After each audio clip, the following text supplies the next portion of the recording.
Araku parliament పరిధిలో ప్రజలందరూ స్వచ్ఛందంగా వచ్చి తమ ఓటు హక్కును వినియోగించుకుంటున్నారు.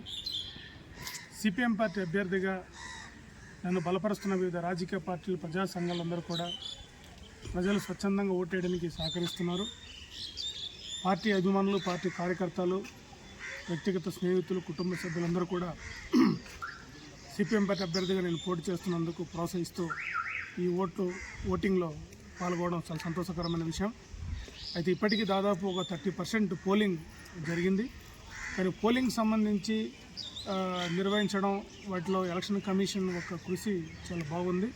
కానీ కొన్ని చోట్ల ఈఎంలు మొరహించడం, అలాగే ఇంకాస్త అవగాహన కలిగించడం అనేది చాలా కీలకమైన అంశంగా మేము భావిస్తున్నాం. అలాగే మారుమూల ప్రాంతాల్లో వాహనాలను ప్రభుత్వం ఏర్పాటు చేస్తాం, ఎలక్షన్ కమిషన్ ఏర్పాటు చేస్తామని మన జరిగిన మీటింగ్లో స్పష్టంగా పేర్కొంది. కానీ వాహనాలని సమకూర్చడంలో ఎలక్షన్ కమిషన్ పూర్తి వైఫల్యం చెందిందని చెప్పి మేము భావిస్తున్నాం. ఎందుకంటే మారుమూల ప్రాంతంలో చాలా వృద్ధులు చాలామంది ఓటింగ్లో పాల్గొనడానికి ఇబ్బంది పడ్డారు.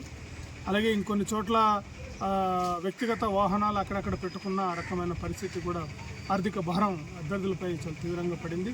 వీటన్నిటిని కూడా ఎలక్షన్ కమిషన్ దృష్టిలో పెట్టుకొని ఈ ఎక్కువ ఖర్చు పెట్టినా తక్కువ ఖర్చు పెట్టినట్టు మాట్లాడే పరిస్థితి కూడా ఉంటుంది. ఇటువంటి పరిస్థితుల్లో ఎలక్షన్ కమిషన్ ఓటర్స్ని తరలించి ఓటింగ్ వేయించడం కోసం, అలాగే ఈవీఎం మిషన్ల మీద అవగాహన కలిగించే కార్యక్రమాలు గ్రామ స్థాయిలో చేసి ఉంటే ఇంకా బాగుండాల్సిందని చెప్పి భావిస్తున్నాం.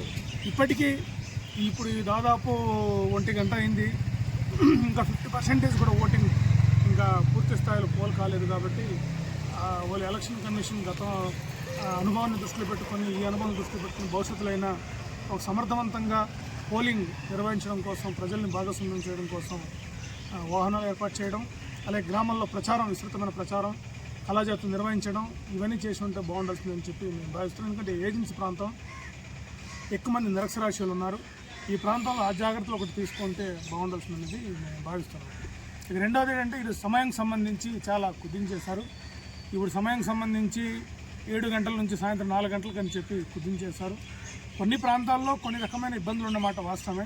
కానీ అన్ని ప్రాంతాల్లో అలాగే ఉందనుకొని నియోజకవర్గాలు మొత్తం 4 గంటల వరకు కుదించడం సరైనది కాదు. ఎలక్షన్ కమిషన్ పరిశీలించి సాయంత్రం 5, 6 వరకు కూడా ఓటింగ్కి అవకాశం కలిగించేలాగా కొన్ని చోట్లైనా మనం అవకాశం కల్పిస్తే మంచిది. మండల కేంద్రాల్లో, పంచాయతీ కేంద్రాల్లో ఆ రకమైన వెసులుబాటు ఎలక్షన్ కమిషన్ ఇవ్వడం మంచిదని చెప్పి మేము భావిస్తున్నాం.